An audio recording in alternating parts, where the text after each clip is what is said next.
বাংলাদেশের রাজনীতিতে এখন একটি আলোচিত বিষয় গুপ্ত, আলোচিত শব্দ গুপ্ত। দেখেন, আমি কয়েকটা একটু ক্লিপ দেখাই, তারপরে একটু বক্তব্য রাখি।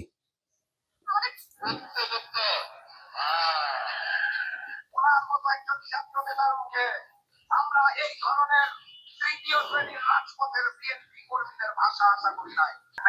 গুপ্ত বন্ধ হবে, এক মিনিট এই যে গুপ্ত, এই গুপ্ত বসতে হবে। এখন শুধু আরেকটা দেখাই, এটা তো দুইটা ক্লিপ দেখালাম জনসভায়। একটা তারেক রহমানের যে গুপ্ত শব্দটা, তার উত্তর দিচ্ছে জামাতের এক নেতা, আর তারেক রহমান এটা মানে ঠাট্টার ছলে তার কর্মীদেরকেই বলছে, এই যে মিস্টার গুপ্ত, মানে যে ডিস্টার্ব করবে তাকে গুপ্ত বলে একটা ইঙ্গিত তিনি দিচ্ছেন। এই ইঙ্গিতটা এখন স্পষ্ট, এটা বুঝতে কারোর বাকি নেই। কেন এটি বলা হচ্ছে এই বিষয়ে একটু কথা বলি। দেখেন, একেবারে রাজপথ থেকে শুরু করে বা মাঠের রাজনীতি থেকে শুরু করে এটা টক শোতে পর্যন্ত চলে এসছে। আমি একটু শোনাই আপনাদেরকে।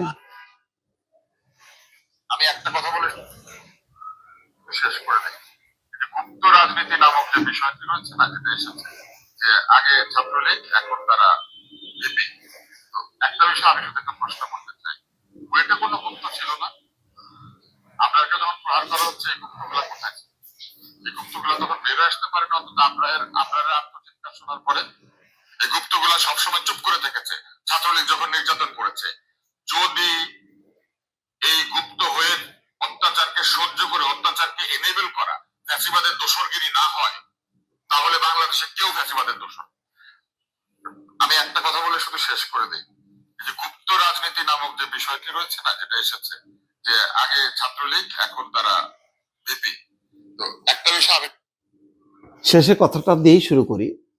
এই জিনিসটা আসছে 5ই আগস্ট পট পরিবর্তনের পর, যখন বিভিন্ন বিশ্ববিদ্যালয় থেকে বৈষম্য বিরোধী ছাত্র আন্দোলনের ব্যানারে যারা আন্দোলন করছে, যখন থেকে তারা বলল যে আমি ঢাকা বিশ্ববিদ্যালয়ের শিবিরের সভাপতি, আমি সেক্রেটারি, আমি জাহাঙ্গীরনগর বিশ্ববিদ্যালয়ের অমুক, আমি আসলে মানে ছাত্রলীগ বা বৈষম্য বিরোধী ছাত্র আন্দোলন না, আমি আসলে শিবির করতাম, কৌশলগত কারণে আমি এখানে অবস্থান নিচ্ছিলাম।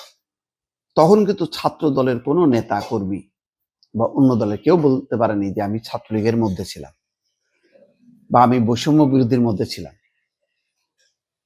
তো বৈষম্য বিরোধী ছাত্র আন্দোলনে অনেক, এটা যেহেতু সর্বদলীয় ছিল, ছাত্রলীগেরও অনেক নেতা কর্মী ভেতরে ছিল, এটা সবাই জানে, এটাকে আর অন্যায় হিসেবে দেখা যেত না। কিন্তু যখন নাকি শিবির আবির্ভূত হলো এবং তারা বললো যে আমি ছাত্রলীগের মধ্যে ছিলাম, ছাত্রলীগের স্লোগান দিতাম, এবং বলা হতো যে এই হেলমেটধারী যারা, তারা আসলে এরা আসলে মানে শিবির ছিল এবং তারাই হামলা করত, মারধর করত, অত্যাচার করত ছাত্রদের। তখন একটা বিভ্রান্তি তৈরি হলো যে এই যে গুপ্ত, এবং এখন এটা রাজনীতির মাঠে আসছে। তাহলে গত 10 বছরে, মানে শেখ হাসিনা পতনের আগে 10 বছরে জামাত কি তাহলে প্রশাসনে, পুলিশে, সেনাবাহিনীতে বিভিন্ন জায়গায় কি গুপ্ত হয়েছিল, লুকাই ছিল, এবং এখনো কি আছে? অনেকে বলেন যে বিএনপির মধ্যেও এখন অনেক গুপ্ত আছে যারা আসলে জামাত শিবির করে।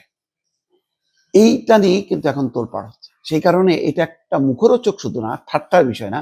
তারেক রহমান হয়তো ঠাট্টার ছলে তার কর্মীদেরকে বলছেন থামানোর জন্য, কিন্তু এটা সত্যি সত্যি একটা সিরিয়াস আলোচনার বিষয়, যেটা আব্দুল তুষার বলছেন।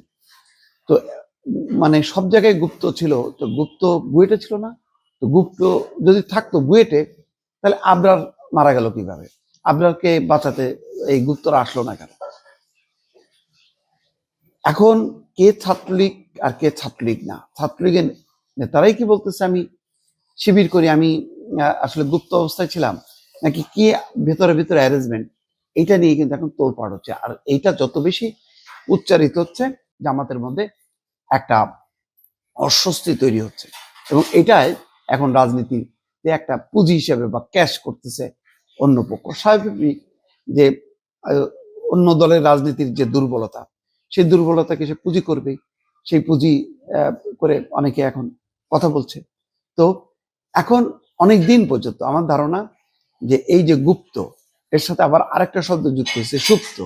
গুপ্ত সুপ্ত, তার মানে 15 বছরের শেষ দিকে যারা কথা বলেনি, বরং তারা এই ছাত্রলীগ, আওয়ামী লীগ, যুবলীগ বা প্রশাসনের ভিতরে চুপচাপ ছিল, তাদেরকে বলা হচ্ছে গুপ্ত। এখন তারা খোলস ছেড়ে বের হয়ে আসছে, যেটা এক ধরনের রাজনীতিতে প্রতারণা হিসেবে চিহ্নিত হচ্ছে। দর্শক।